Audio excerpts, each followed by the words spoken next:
राधे राधे दोस्तों, आज हम धनतेरस की कथा को सुनेंगे। तो चलिए शुरू करते हैं। कार्तिक कृष्ण पक्ष की त्रयोदशी तिथि के दिन धनतेरस का पर्व पूरी श्रद्धा व विश्वास के साथ मनाया जाता है। धन्वंतरी के अलावा इस दिन देवी लक्ष्मी और धन के देवता कुबेर की भी पूजा करने की मान्यता है। इस दिन को मनाने के पीछे धन्वंतरी के जन्म लेने की कथा के अलावा इसके बारे में एक दूसरी कहानी भी प्रचलित है। कहा जाता है कि एक समय भगवान विष्णु मृत्युलोक में विचरण करने के लिए आ रहे थे। तब लक्ष्मी जी ने उनके साथ चलने का आग्रह किया। तब विष्णु जी ने कहा कि यदि मैं जो बात कहूँ तुम अगर वैसा ही मानो तो फिर चलो। तब लक्ष्मी जी उनकी बात मान गईं और भगवान विष्णु के साथ भूमंडल पर आ गईं। कुछ देर बाद एक जगह पर पहुंचकर भगवान विष्णु ने लक्ष्मी जी से कहा कि जब तक मैं न आऊं तुम यहाँ ठहरो। विष्णु जी ने कहा, मैं दक्षिण दिशा की ओर जा रहा हूँ, तुम उधर मत आना। विष्णु जी के जाने पर लक्ष्मी जी के मन में कौतूहल जागा कि आखिर दक्षिण दिशा में ऐसा क्या रहस्य है जो मुझे मना किया गया है, और भगवान श्री हरि विष्णु स्वयं चले गए। लक्ष्मी जी से रहा न गया और जैसे ही भगवान आगे बढ़े लक्ष्मी भी पीछे पीछे चल पड़ी। कुछ ही आगे जाने पर उन्हें सरसों का एक खेत दिखाई दिया जिसमें खूब फूल लगे थे। सरसों की शोभा देखकर वह मंत्रमुग्ध हो गई और फूल तोड़कर अपना श्रृंगार करने के बाद आगे बढ़ी। आगे जाने पर एक गन्ने के खेत से लक्ष्मी जी गन्ने तोड़कर रस चूसने लगी।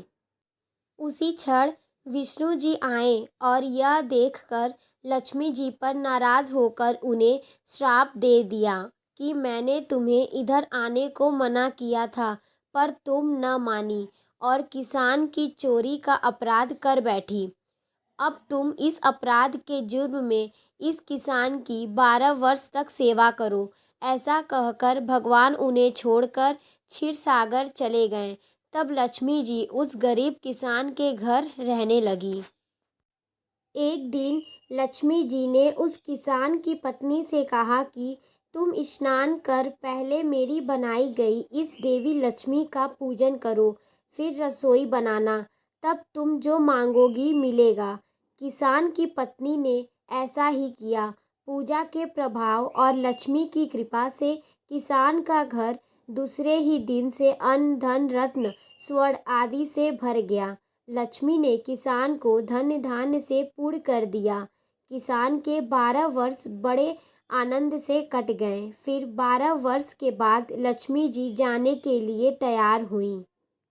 विष्णु जी लक्ष्मी जी को लेने आए तो किसान ने उन्हें भेजने से इनकार कर दिया।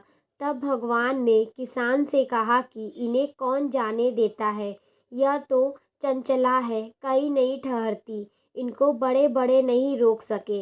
इनको मेरा श्राप था, इसलिए 12 वर्ष से तुम्हारी सेवा कर रही थी। तुम्हारी 12 वर्ष की सेवा का समय पूरा हो चुका है। किसान हठपूर्वक बोला कि नहीं, अब मैं लक्ष्मी जी को नहीं जाने दूंगा। तब लक्ष्मी जी ने कहा कि हे किसान, तुम मुझे रोकना चाहते हो तो जो मैं कहूँ वैसा करो। कल तेरस है, तुम कल घर को लीप पोत कर स्वच्छ करना। रात्रि में घी का दीपक जलाकर रखना और सायंकाल मेरा पूजन करना और एक तांबे के कलश में रुपए भरकर मेरे लिए रखना। मैं उस कलश में निवास करूँगी, किंतु पूजा के समय मैं तुम्हें दिखाई नहीं दूंगी। इस एक दिन की पूजा से वर्ष भर मैं तुम्हारे घर से नहीं जाऊंगी। यह कहकर वह दीपकों के प्रकाश के साथ 10 दिशाओं में फैल गई। अगले दिन किसान ने लक्ष्मी जी के कथानुसार पूजन किया। उसका घर धन धान्य से पूर्ण हो गया। इसी वजह से हर वर्ष तेरस के दिन लक्ष्मी जी की पूजा होने लगी। जय माँ लक्ष्मी।